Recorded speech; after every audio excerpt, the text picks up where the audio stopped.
Picture yourself standing in golden chains in front of a cheering crowd. You're dressed in jewels so heavy you can barely walk. Behind you, the emperor who conquered you rides in triumph. The crowd roars. Not for you, at you. You are the warning, the spectacle, the lesson. This is what happens to those who defy Rome. But here's what they don't understand. You chose this. You knew this was how it would end. And you did it anyway. Her name was Zenobia, Queen of Palmyra. In 270 AD, she declared war on the Roman Empire, not from ignorance, not from desperation, from choice. For 5 years, she ruled an empire stretching from Egypt to Anatolia, 1/3 of Rome's eastern territories. She minted coins with her face. She called herself Augusta, Empress. She knew she would probably lose. She rebelled anyway. This isn't a story about whether rebellion succeeds. It's a story about why people rebel even when they know the odds. The city between empires. Palmyra sat at the crossroads of the world, an oasis city in the Syrian desert, halfway between Rome and Persia, between east and west. Caravans carrying silk and spices passed through its gates. Palmyra was cosmopolitan, wealthy, cultured, and technically Roman. But border cities are never quite one thing or another. Palmyra had Roman architecture and Persian customs, Roman governance and Arab traditions. It was a hybrid, and hybrids don't quite belong to any single power. The woman who became queen. Zenobia married Odenathus, ruler of Palmyra and a Roman ally. Together they defended Rome's eastern frontier against Persian invasions. Then, in 267 AD, Odenathus was assassinated, along with his eldest son. The official story, bandits, the whispers, Zenobia. We'll never know the truth. What we do know, Zenobia took power as regent for her young son, and she had no intention of being a placeholder. The rebellion begins. At first, Zenobia was careful. She maintained the fiction of loyalty. She called herself regent, not queen. But she was building something. In 270, Rome descended into chaos. The crisis of the 3rd century. 50 emperors in 50 years, barbarians invading, civil wars.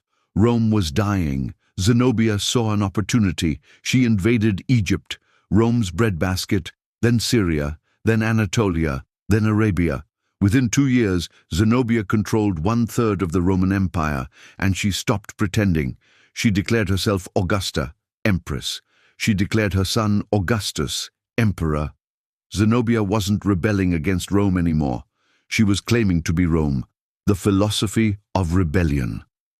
Here's the question that haunts her story. Why? She had everything to lose and little chance of winning. Rome had crushed every rebellion for 500 years. Zenobia knew this. She was educated, brilliant, fluent in Greek, Aramaic, Latin, and Egyptian. She knew Roman history. She knew what happened to rebels. And she rebelled anyway, because rebellion isn't always rational. Zenobia looked at Rome's chaos and saw not an eternal empire, but a dying system held together by force and tradition. And she asked, why not me? Why not Palmyra? Why not now? This is the philosophy of rebellion, the refusal to accept that the current order is inevitable, the confrontation. In 272, Rome got a new emperor, Aurelian, a military genius, the restorer of the world. He marched east. Zenobia met him at Antioch, defeated. She retreated to Emesa, defeated again.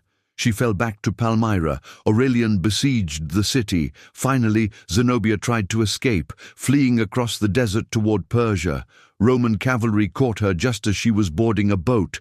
The rebellion was over. The golden chains. Aurelian brought Zenobia back to Rome.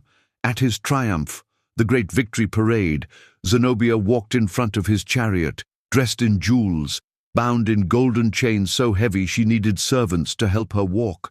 A spectacle, a warning. This is what happens to those who defy Rome. But here's the thing, it didn't erase what she'd done. For 5 years, a woman from a desert city had ruled an empire from Egypt to Turkey. She'd minted her own coins, she'd commanded armies, she'd negotiated with Persia and Rome as an equal. She'd proven something, that Rome wasn't invincible, that alternatives were possible. 50 years later, the empire would split permanently. Zenobia's rebellion was the warning. What happened to her? The sources disagree on Zenobia's fate. Some say Aurelian executed her. Some say she died on the journey to Rome. But the most persistent tradition says he spared her, that she lived in a villa near Rome, married a Roman senator, raised her children in comfort. If that's true, it's its own kind of tragedy. The woman who defied an empire ended as a curiosity, a conversation piece, domesticated, neutralized.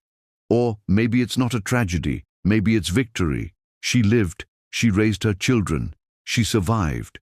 When every other rebel was crucified, Zenobia got a villa. Perhaps that's what rebellion wins, not victory, but terms, the philosophy she left behind. When is rebellion justified? When the odds are good, or when the alternative is unbearable. Zenobia's rebellion was always doomed.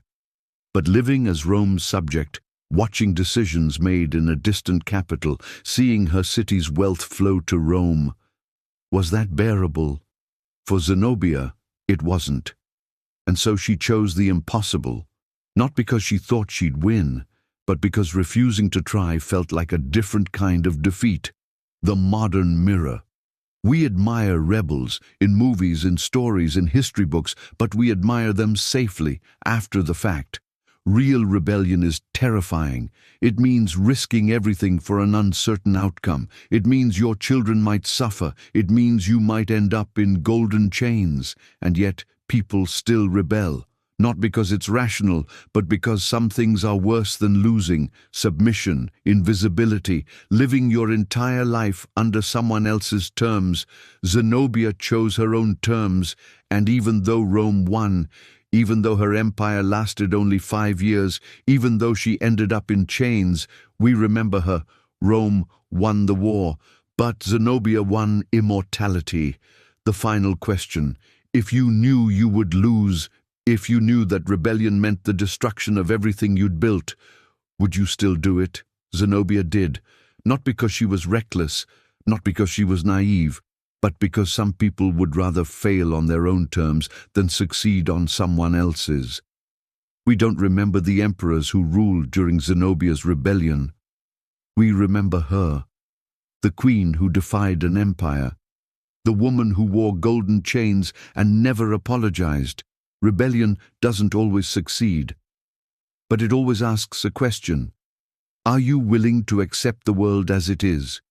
Or are you willing to risk everything to make it what it could be? Zenobia answered. She looked at the greatest empire on earth and said, "No, not for me. Not for Palmyra, not anymore." And for 5 years, she was right. The question is, what would you answer?